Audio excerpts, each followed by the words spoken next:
Step 1. Pick two main DPS characters. These will be the characters you pour most of your resources into. Level them up, and ascend them as high as your current union level allows you to. And get them some sort of weapon that's good for them, and level that one too, as high as you can. Then, level up their fortes and unlock all their passive nodes. I picked Gian and Calcharo because I like playing as buff dudes in my video games, but you can pick whichever two DPS characters you want. We will call them DPS character 1 and DPS character 2 from now on. Step 2. Go do Depths of Elusive Realm up to difficulty 4, at which point you will be able to buy Malleable Elite Class Echo 1 and Malleable Elite Class Echo 2 from the event shop. Check the list of echoes you can redeem in the descriptions and pick the ones which match the element of your DPS character 1. Step 3. Go do the currently ongoing Alloy Smelt event. Get enough scores so that you can redeem Malleable Elite Class Echo 1 and Malleable Elite Class Echo 2 from the event rewards. You can easily do this with the trial characters, just get good.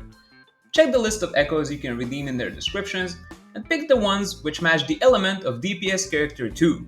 If you don't have two 1-cost echoes with attack percentage main stat from the matching sets of your two DPS characters, go farm the small mobs corresponding to your echo set. If you don't have crit rate main stat 4-cost echo for your two DPS characters, go alternate between the two boss fights which drop the echoes your characters want. Step 5.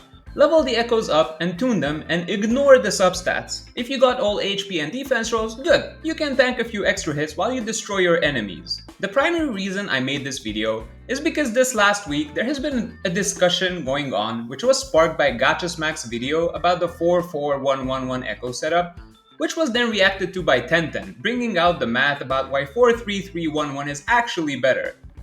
If you somehow haven't heard of the whole situation, the TLDR is that they both have valid points. Gachasmack talks about how 4-4-1-1-1 is easier to farm because 3-cost echoes with the magic main stat and said bonus are incredibly rare drops, which is technically true, but considering we already have two pairs of such 3-cost echoes given to us for free, I really don't think it's all that important of a point, unless you're absolutely anal about substats, and we'll get into why you shouldn't be in a bit. But first, let's also look at Tenten's side of the argument. His point of view is that mathematically speaking, 4-3-3-1-1 is a better setup to use because it will give you better overall damage output, which is again true, but the question is, do you really need to care about running the optimal echo setup or min-maxing your damage? In a sense, yes, but at the same time, no.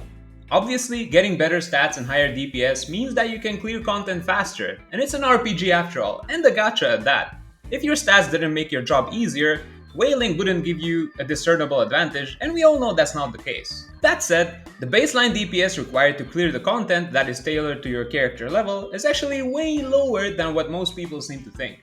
Even if you go for content that is 10 or 20 levels above your character level, there's a good chance that you have a good team and you play it well, you will be able to clear the content in question, whether that is Hologram or Tower of Adversity. I know most people are obsessed with min-maxing substat rolls, I am too, my monkey brain see big number good. But in this game, and honestly even in Genshin Impact, having halfway decent stats while optimizing your DPS through rotations is going to help you clear content way faster than if you keep stressing about whether your crit rate or crit damage is high enough. For comparison's sake, I started playing Genshin Impact in October of 2023, and I managed to clear Spiral Abyss with 36 stars after only 2 months of playing the game. Since then, I've been getting consistent 36 star clears every single Abyss cycle, and now that my character stats are way better, it takes me maybe 1 or 2 attempts every single reset to get full stars because I already know how to do good rotations. So having the good stats is just the icing on the cake that lets me straight up stomp the content.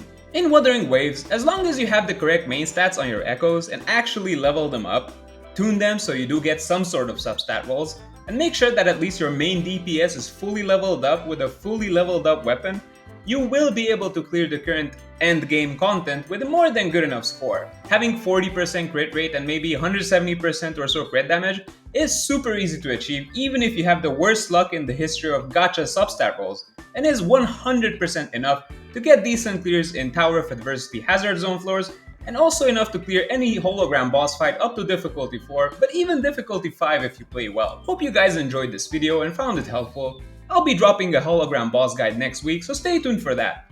If you're new to the channel, make sure to drop a like and subscribe if you want to see more content like this, character guides, or hologram boss fights. I'm Dr. Mist. Until next time, peace!